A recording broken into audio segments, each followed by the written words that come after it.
math plus math equal to habit. Find value for each alphabet. They are different and between 0 and 9. ఒక 4 digit నెంబర్ని ఇంకొక 4 digit నెంబర్కి add చేసినప్పుడు result 4 digit number అన్న రావచ్చు, 5 digit number అన్న రావచ్చు. అయితే 5 డిజిట్ నెంబర్ కనుక వస్తే దాంట్లో లెఫ్ట్ మోస్ట్ డిజిట్ కంపల్సరీ 1 అవుతుంది. ఎందుకని అంటే ఇక్కడ మ్యాథ్ అనే వర్డ్లో ఎవ్రీ లెటర్ మ్యాక్సిమం నెంబర్ తీసుకున్నాము. So M value 9, A value 8, T value 7, H value 6. అదే నెంబర్కి మనం యాడ్ చేస్తున్నాం. యాడ్ చేస్తే 19,752 వస్తుంది. సో లెఫ్ట్ మోస్ట్ డిజిట్ ఎంత వస్తుంది? 1 వస్తుంది. అంటే మ్యాక్సిమం 1 వస్తుంది. సో హెచ్ వాల్యూ 1 అనే తీసుకోవచ్చు. సో హెచ్ వాల్యూ 1 కాబట్టి ఇక్కడ H plus H equal to T, అంటే 1 + 1 = 2. సో టీ వాల్యూ ఎంత అవుతుంది? 2 అవుతుంది. ఇక్కడ టీ వాల్యూ 2 కాబట్టి టీ ప్లస్ టీ అంటే 2 + 2 ఎంత వస్తుంది? 4 వస్తుంది. సో ఐ వాల్యూ ఎంత? 4. సో 1 అనే వాల్యూ హెచ్కి అసైన్ అయింది, 2 అనే వాల్యూ టీకి అసైన్ అయింది, అట్లానే 4 అనే వాల్యూ ఐకి అసైన్ అయింది.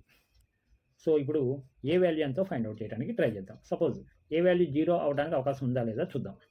ఏ వాల్యూ 0 కనుక అయితే 0 + 0 ఎంత అవుతుంది? 0 అవుతుంది. అంటే అప్పుడు బి వాల్యూ కూడా 0 అవుతుంది.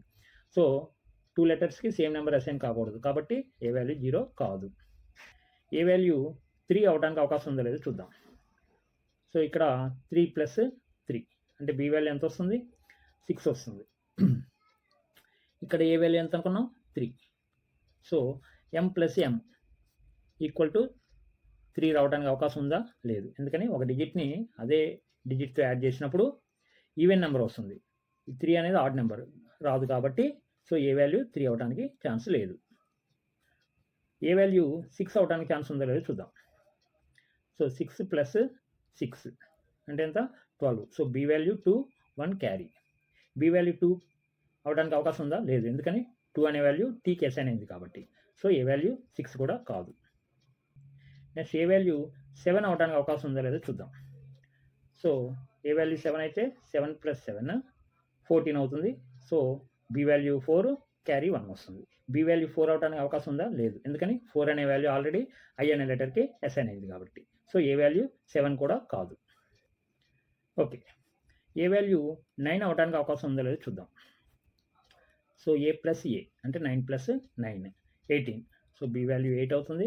ఇక్కడ 1 క్యారీ వస్తుంది. ఇక్కడ ఏ వాల్యూ 9 అని తీసుకున్నాం కాబట్టి m + 1 = 19 కావాలి. సో అప్పుడు m వాల్యూ ఎంత కావాలి? 9 కావాలి. సో ఏ వాల్యూ 9 తీసుకున్నాం. ఏ వాల్యూ 9 తీసుకున్నప్పుడు m వాల్యూ కూడా 9 వచ్చింది కాబట్టి 2 లెటర్స్కి సేమ్ నెంబర్ వచ్చింది కాబట్టి ఏ వాల్యూ 9 కాకూడదు. సో మిగిలింది 5. సో ఏ వాల్యూ 5 తీసుకుందాం. అప్పుడు 5 + 5 10 అవుతుంది. సో బి వాల్యూ 0 అవుతుంది. 1 క్యారీ వస్తుంది. అప్పుడు m + 1 = ఏ వాల్యూ 5 కాబట్టి 15 రావాలి. ఎందుకని ఇక్కడ 1 క్యారీ వస్తుంది కాబట్టి.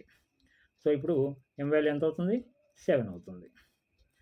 So a value 5, m value 7, b value 0. Okay, so math అంటే 7, 5, 2, 1 దీన్ని 7, 5, 2, 1తో యాడ్ చేసినప్పుడు హ్యాబిట్ హెచ్ అంటే 1, ఏ అంటే 5, బి అంటే 0, ఐ అంటే 4, టీ అంటే 2. సో ఇది ఆన్సర్ వస్తుంది.